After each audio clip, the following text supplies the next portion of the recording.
নমস্কার বন্ধুরা, এই ভিডিওতে আমি আপনাদেরকে জওহর নবোদয় বিদ্যালয় সিলেকশন টেস্ট JNVST 2027 সম্পর্কে কিছু কথা জানিয়ে দিচ্ছি এবং সেগুলো হচ্ছে যে এই পরীক্ষা সম্বন্ধিত যে বিভিন্ন তারিখগুলো রয়েছে সেগুলো হচ্ছে এরকম যে অনলাইন ফর্ম ফিল আপ কিন্তু শুরু হয়ে গেছে অলরেডি 6 জুলাই থেকে। 6 জুলাই 2026 থেকে শুরু হয়ে গেছে আর লাস্ট ডেট হচ্ছে এর 31শে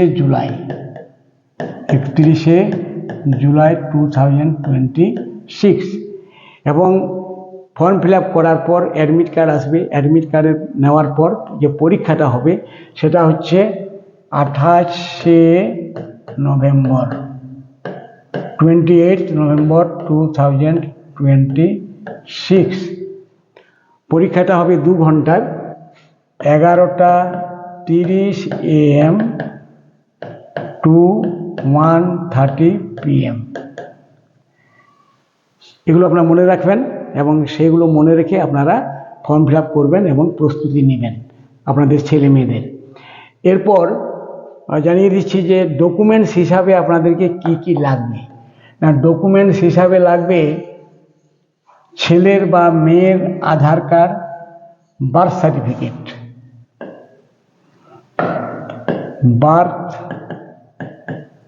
সার্টিফিকেট,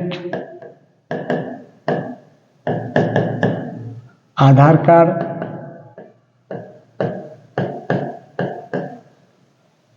পাসপোর্ট সাইজ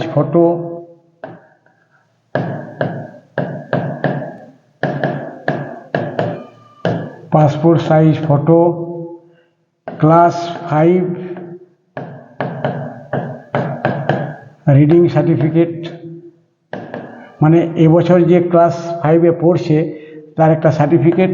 এবং এক্ষেত্রে বলছি যে সে যে স্কুলে পড়ছে 2026 শিক্ষাবর্ষে সেই স্কুলের প্রধান শিক্ষকের বা প্রধান শিক্ষিকার একটা কলম থাকে ফর্মে, সেখানে ভরতে হবে এবং সাইন করিয়ে নিতে হবে হেডমাস্টার কিংবা হেডমিস্ট্রেসকে দিয়ে।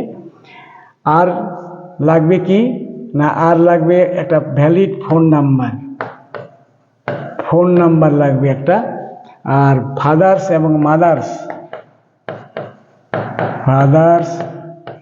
এবং মাদার্স এর ডকুমেন্টস হিসাবে আধার কার্ড এগুলো লাগবে। আর এসব ছাড়াও কিন্তু যে কথাটা খুব জরুরি সেটা হচ্ছে সেই ছেলেকে কিংবা মেয়েকে কোনো গ্রামীণ এলাকার সরকারি স্কুলে পড়তে হবে। গ্রামীণ এলাকার যে স্কুলগুলো রয়েছে সেই স্কুলেরই ছাত্র বা ছাত্রী হতে হবে। তো এ হলো ডকুমেন্টস হিসাবে। আর এরপরে আসছে আমরা সিলেবাস। এটি হচ্ছে মূল জিনিস এবং এটি বলার জন্যই আমি বিশেষ করে আপনাদের কাছে এই ভিডিওতে উপস্থিত হয়েছি যে জওহর নবোদয় বিদ্যালয় সিলেকশন টেস্টের যে পরীক্ষাটা হয়, আমরা তো জানি সবাই যে ক্লাস 5-এ যারা পড়ে তারাই পরীক্ষায় বসবে, তার মানে পরীক্ষাটা হওয়া উচিত ক্লাস 5-এর যে সিলেবাস রয়েছে আমাদের ওয়েস্ট বেঙ্গল সিলেবাস সেই অনুসারেই হওয়া উচিত। কিন্তু বাস্তবে সেটা হয় না। কিন্তু অনেক জটিল কম্পিটিটিভ পরীক্ষা, এটা অনেক উঁচু মানের কম্পিটিটিভ পরীক্ষা। তাই এই পরীক্ষাতে শুধু অনলাইন ফর্ম ফিল আপ করে পরীক্ষায় বসলেই হবে না, পরীক্ষাতে কিন্তু যথেষ্ট পরিমাণে নাম্বার নিয়ে আসতে হবে। তার জন্য যথেষ্ট পরিমাণ প্রস্তুতির দরকার। এবং সব থেকে যেটা বড় কথা সেটা হচ্ছে এই পরীক্ষার যে সিলেবাসটা সেটা কিন্তু জেনে থাকা অবশ্যই দরকার। সেই সিলেবাসটা আমি সম্পর্কে কিছু বলছি। সিলেবাসটা হচ্ছে,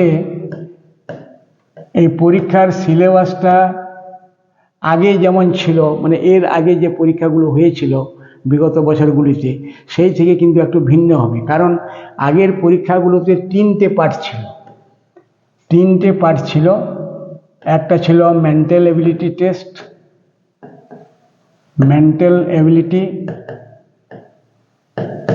একটা ছিল অ্যারিথমেটিক, আর একটা ছিল ল্যাঙ্গুয়েজ। আগের পরীক্ষাগুলোতে কি ছিল না, এই মেন্টাল এবিলিটি টেস্টে মোট প্রশ্ন থাকতো 40টি, নাম্বার থাকতো 50, মানে প্রতিটা প্রশ্নে 1.25 করে নাম্বার থাকতো, এবং অ্যারিথমেটিকও 20টি প্রশ্ন থাকতো, নাম্বার থাকতো 25, আর ল্যাঙ্গুয়েজে থাকতো 20টি প্রশ্ন, নাম্বার থাকতো 25, এবং টোটাল যে সময় সেটা ছিল 2 ঘন্টা, 2 আওয়ার্সের পরীক্ষা হতো। এবছর প্রায় একই রকম রয়েছে, তবে এখানে ওই যে মেন্টাল এবিলিটি টেস্ট, এটাকে আবার 2 ভাগে ভাগ করে দেওয়া হয়েছে। একটা হচ্ছে মেন্টাল এবিলিটি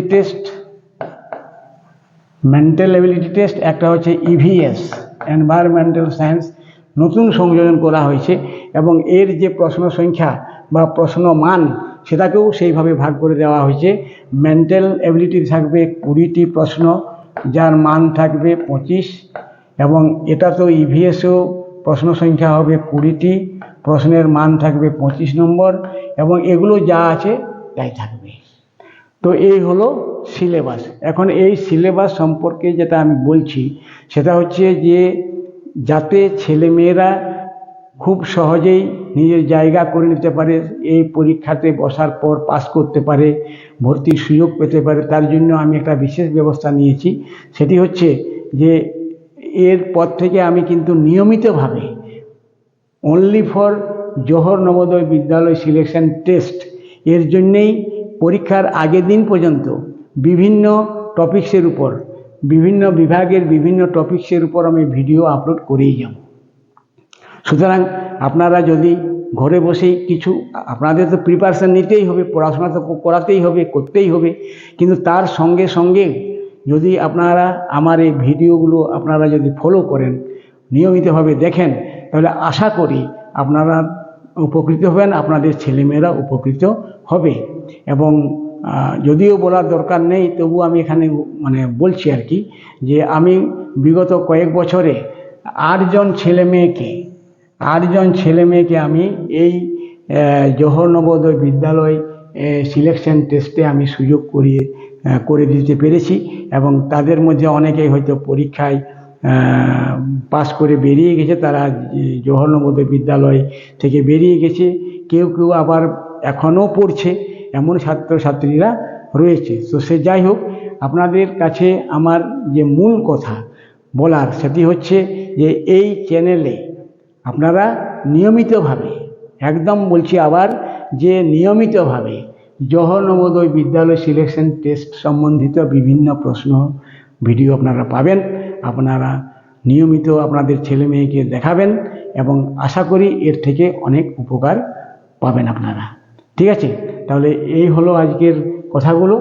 এবং শেষে বলছি যে এই যে ফ্যাসিলিটি সম্পর্কে আপনারা নিশ্চয়ই জেনে গেছেন। এখন তো অনলাইনের যুগ, এখন আপনারা সবাই সব কিছু জানতে পারছেন ঘরে বসেই। তবু আমি বলে দিচ্ছি যে এই বিদ্যালয়ে কেউ যদি একবার পড়ার সুযোগ পেয়ে থাকে, তাহলে গার্জেনদের পক্ষে কিন্তু খুব সুবিধা হয়। সেটি হচ্ছে কি না, তাদের জন্য কোনো বিশেষ খরচ করতে হয় না, এবং ক্লাস 6, 7 এবং 8 এই 3টে ক্লাসে তো কিন্তু কোনো খরচ নেই। তাদের থাকা খাওয়ার খরচ, বেডিংয়ের খরচ, পোশাক পরিচ্ছেদের খরচ, বই খাতা কলম পেন্সিল বা কোলগেট, টুথব্রাশ, টুথপেস্ট, এমনকি জুতার পালিশ পর্যন্ত, ব্রাশ পর্যন্ত দেওয়া হয় ফ্রি। ঠিক আছে, সুতরাং কোনো খরচই নেই ছাত্রছাত্রীর পিছনে, এটা একটা বড় কথা। তবে ক্লাস 9 এবং ক্লাস 9 থেকে ক্লাস 12 পর্যন্ত যে রয়েছে, সেখানে কিন্তু মান্থলি 600 টাকা করে জমা করতে হয়, এবং সেটাও কিন্তু যদি বিপিএল কার্ড যুক্ত পরিবার হয় তাদের ক্ষেত্রে এটা শিথিলযোগ্য আছে, মানে এটা লাগবে না। এবং যদি মেয়ের ক্যান্ডিডেট হয়, মানে ছাত্রী যদি হয়, তাহলে তাদেরও লাগে না। আর যদি কোনো সরকারি চাকুরিজীবীর ছেলে বা মেয়ে হয়, তাদের কিন্তু মান্থলি 1500 টাকা করে খরচ লাগে। তো এটা হচ্ছে ফ্যাসিলিটি। আর ফিজ তো এই হলো আজকের ভিডিওর মূল বিষয়বস্তু। আশা করি আপনাকে আমি বুঝাতে পেরেছি। এবং শেষে আরেকটি কথাই বলছি যে আপনারা কিন্তু নিয়মিতভাবে আপনাদের ছেলেকে কিংবা মেয়েকে এই চ্যানেলে, লুক অ্যান্ড লার্ন চ্যানেলে যে ভিডিওগুলো আপলোড করা হবে সেগুলো নিয়মিত দেখাবেন, অনেক উপকৃত হবেন। সেইভাবে আমি খুব কেয়ারফুলি ভিডিওগুলো বানাই। তো বিশেষ কিছু আর বলছি না। সবাই ভালো থাকবেন, সুস্থ থাকবেন এবং ছেলেমেয়েরা যারা তোমরা পরীক্ষাতে বসছো এবছর, তাদের জন্য আগাম শুভেচ্ছা রইল। মন দিয়ে পড়াশোনা করো এবং সফল হও। ধন্যবাদ।